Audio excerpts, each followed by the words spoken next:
Hoje, nós iremos aprender sobre as leis de Newton. As leis de Newton fundamentam a base da mecânica clássica. As leis de Newton é um conjunto de 3 leis capazes de explicar a dinâmica que envolve o movimento dos corpos. Essas leis são leis da inércia, princípio fundamental da dinâmica e a lei da ação e reação.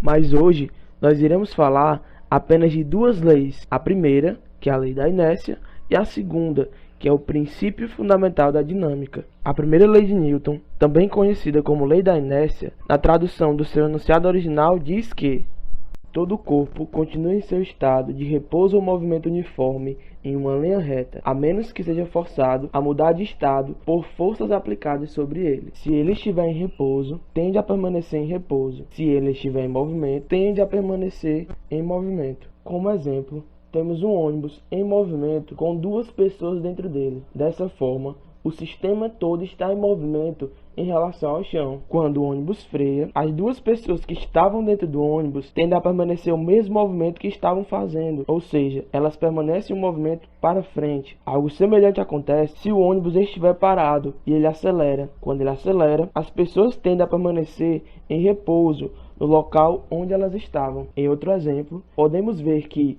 ao acelerar um carro, o motorista se sente comprimido ao banco, como se uma força estivesse o empurrando para trás. Na verdade, isso é reflexo da sua inércia, que é a tendência que um corpo tem a permanecer em repouso. O mesmo acontece quando o carro está em movimento e o motorista não usa o cinto de segurança. Ele é levado para frente quando ele freia. Por isso, se faz necessário o cinto de segurança, simplesmente por causa da famosa inércia. Além disso, quanto maior for a massa do corpo, maior será a sua inércia. Ou seja, quanto mais pesado for o corpo, maior a tendência dele em permanecer em repouso. Um dos principais legados deixados por Isaac Newton foi a capacidade de representar matematicamente o movimento dos corpos. A segunda lei de Newton, na tradução do seu enunciado original, também conhecida como princípio fundamental da dinâmica dos corpos, diz que a mudança de movimento é proporcional à força motor imprimida e é produzida na direção de linha reta na qual aquela força é aplicada. Ou seja,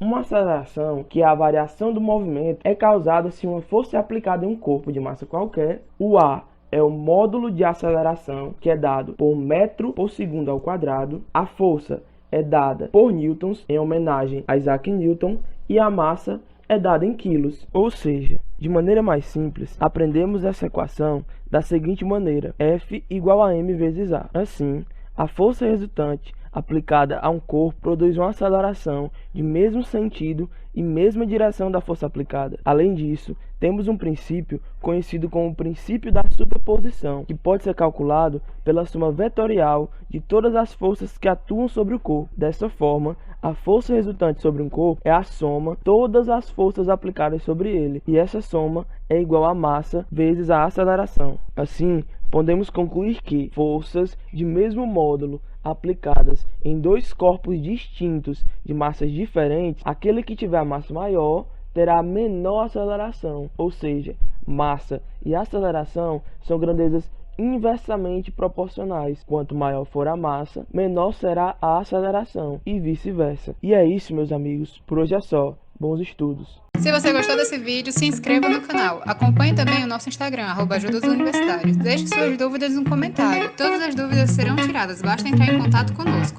Estaremos sempre disponíveis para ajudá-los. O que é que você está esperando? Compartilhe também este vídeo com seu amigo.